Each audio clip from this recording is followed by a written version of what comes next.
안녕하세요. 정보가 세상을 바꾼다의 인포뱅크입니다. 이번에 전해드릴 내용은 상하이 봉쇄 일부 해제, 대형마트부터 점진적으로에 대해서 먼저 알아보도록 하겠습니다. 여러분의 구독, 좋아요 한 번씩 눌러주시고 이야기를 시작을 해보도록 하겠습니다. 지금 상하이 봉쇄가 일부가 해제된다라는 지금 얘기가 나오고 있고 이미 공장과 같은 경우는 1차 해제 그리고 이번에 2차 해제까지 이야기가 나오고 있습니다. 그런데 가장 문제는 이거죠.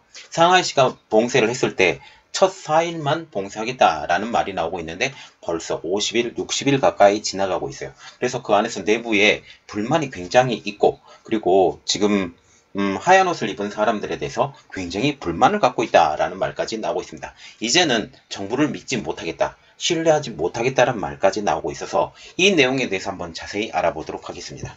지금 보시면 2달 가까이 봉쇄됐던 경제수도 상하이가 오늘부터 단계적으로 봉쇄 해제가 됩니다. 먼저 도시 상업 기능부터 회복시킬 계획이라고 말이 나오고 있죠.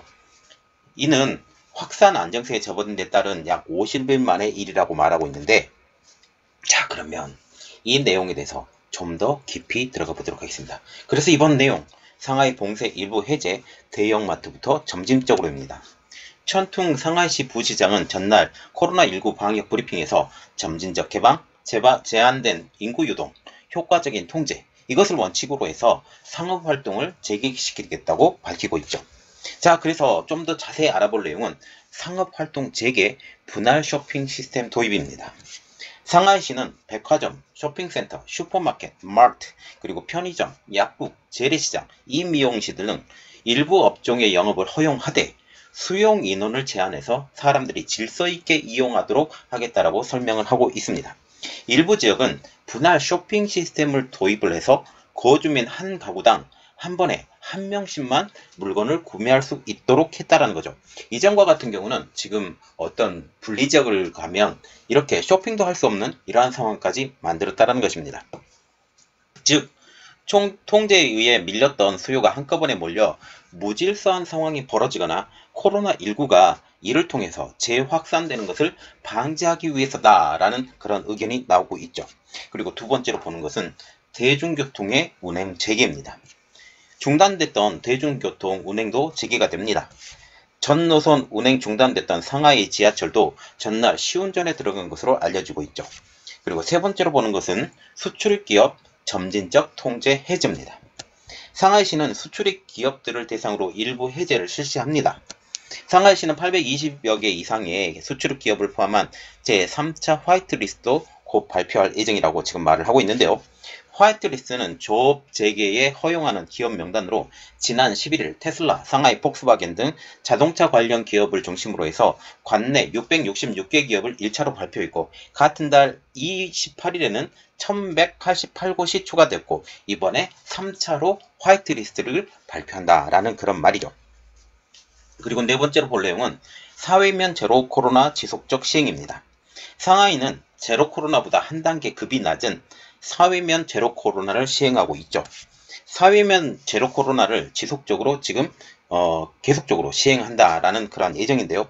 그래서 결국은 언제 지금 이 봉쇄가 끝날지 모른다라는 말까지 나오고 있죠. 상하이는 완전한 제로 코로나는 포기한 상황입니다. 상하이는 이달 중순까지 사회면 제로 코로나를 달성을 하면 봉쇄를 점진적으로 해제하겠다라는 계획을 발표하고 있죠. 사회면 제로 코로나는 사회, 즉 격리소와 통제구역을 제외한 주거지역에서 코로나19 감염자가 한 명도 나오지 않는다라는 거예요. 그래서 전체 면적이 한 이 정도 된다라고 하면 이 봉쇄 지역이 이 정도를 제외한 이 모든 것들이 코로나가 안 나오면 이곳은 제로 코로나를 선언을 하고 이 봉쇄 지역도 시간에 따라서 이 제로 코로나를 다시 이야기하겠다라는 거죠. 그래서 완전한 제로 코로나는 아니고 한 단계 급이 낮은 제로 코로나라고 보시면 되겠습니다. 상하이는 주거 주민 지역을 감염자 발생 정도에 따라서 가장 위험한 통제 구역을 시작으로 해서 관리 통제 구역 그리고 방어 구역 이렇게 세 종류로 분류해 통제하고 있습니다. 통제구역은 최근 7일 이내 그리고 관리통제구역은 14일 이내 코로나19 양성 사례가 있었던 지역이에요.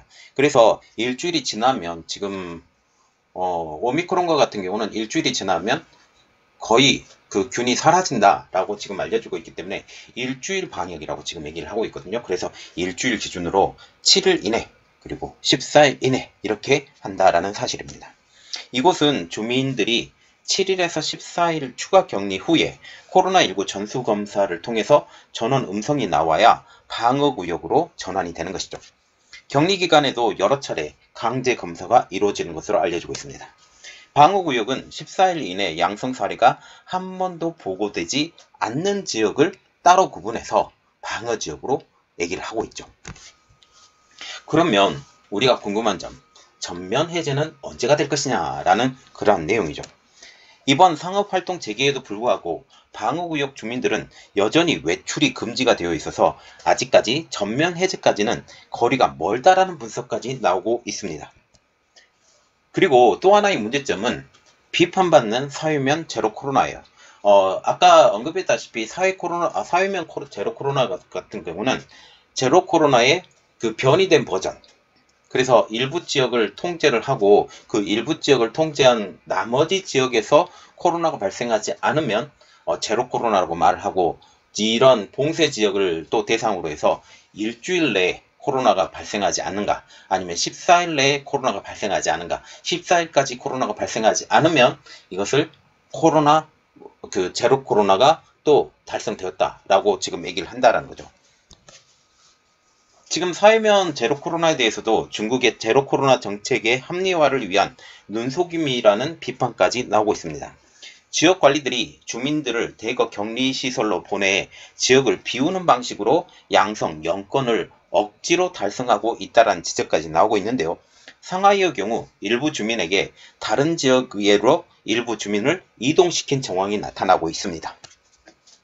상하이 황푸국 당국은 최근 일부 주민들에게 190km 떨어진 저장성 항저우의 격리시설로 이동하라고 지시를 했다라는 것이죠.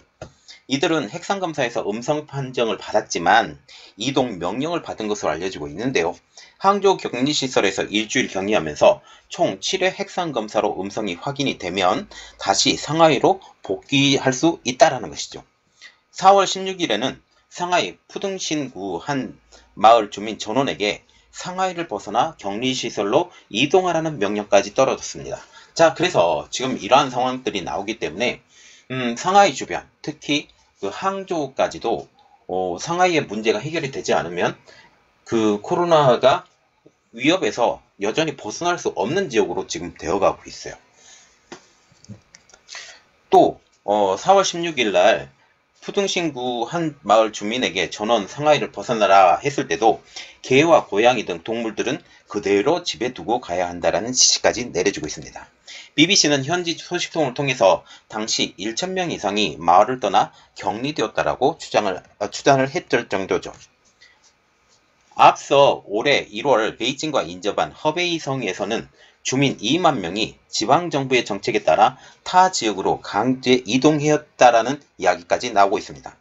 이러한 정책은 지금 제로면 사회 코로나나 아니면 제로 코로나나 이러한 정책은 수단과 방법을 가리지 않고 빠르게 사회면 제로 코로나 아니면 제로 코로나를 달성해서 봉쇄를 풀려는 것으로 보이고 있다는 거죠. 그래서 지금 보이는 지역, 대도시를 중심으로 해서 이 주변은 망가지든지 말든지 여기에 제로 코로나를 만들고 사회적 제로 코로나를 만들어서 이 봉쇄를 빨리 푸는 방식으로 이것을 이동을 시킨다라는 것이죠.